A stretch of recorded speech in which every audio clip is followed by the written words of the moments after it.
name is Toby Okechukwu, and I represent an area of Woji River Federal Constituency from Enugu State. Mr. Speaker, I must commend the fact that this is the first time, or one of the times, that the budget has been brought quite early, giving us considerable time to make an assessment. Because the memory is short, usually when the budget is brought December, Nigerians usually forget and begin to harass members of parliament to pass the budget. So it's commendable that it's been brought early.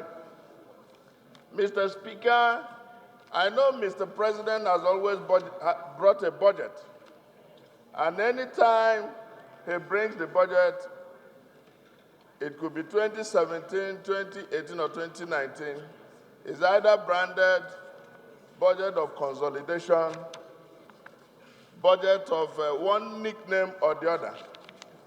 Unfortunately, this time around, there is no nickname for the budget. So we don't know whether it is a budget of consolidation or budget of moving forward or probably budget of standstill. Because apparently, for me, it appears more like budget of standstill.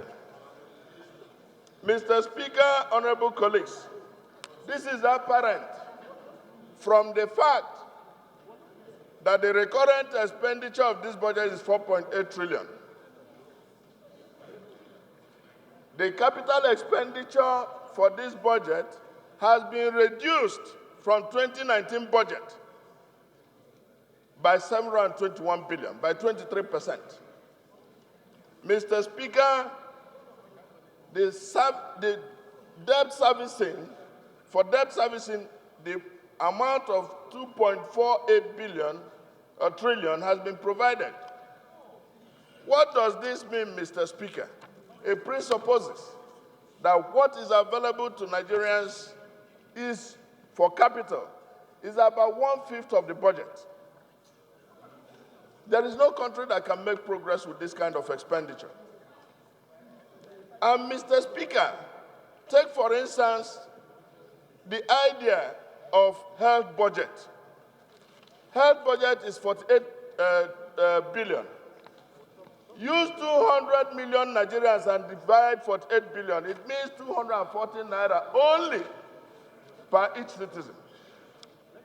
How can we make progress in this circumstance? Mr. Speaker, in my climb and in other jurisdictions, I know we put the horse before the cart. But it is apparent that in this instance, we are apparently putting the cart before the horse. Why? We have raised tax. There is a presumption that tax is to be raised by 7.5%. VAT. Now, by Section 59 of the Constitution of the Federal Republic of Nigeria, this House is mandated by law, by a ground to ensure that any raise or any burden on taxation of Nigerians is approved by this parliament. Unfortunately, this has not been done and the budget has been brought. What if in the wisdom of this parliament and in the understanding that Nigerians are bearing burden of so much tax, we don't approve the VAT? It means the document speaks to nothing. It means the budget will not work. I believe that it has been due process and prudent for the executive to have brought a money bill for us to consider raising VAT prior to bringing the MTF and budget. That is the way it should go. I do not think that this parliament should be taken for granted. And I believe that Nigerians are bearing a lot of burden on taxation. So by the time it comes, we must judiciously have a look at it and interrogate it to the letter. Mr. Speaker, honorable colleagues, I was House Committee Chairman on Works for the 8th Assembly. I have always stated here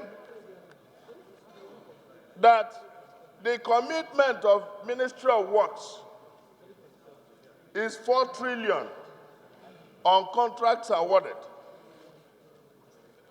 The outstanding liabilities as at yesterday from the Minister of Works with his interaction with the Senate is at 306 billion.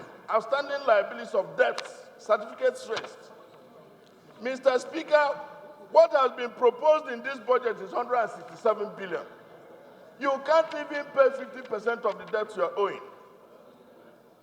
So anybody who is expecting that infrastructure will move forward in this budget is a mirage.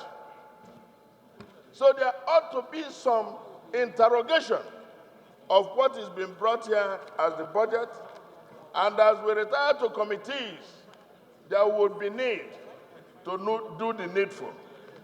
I know there is a promissory note that the Speaker, in his wisdom and leadership, had made, and we've collectively made to the executive and to Nigerians, that will pass the budget before December. But we must make sure that we interrogate the letter and the spirit of this proposed estimate by the executive. Thank you very much.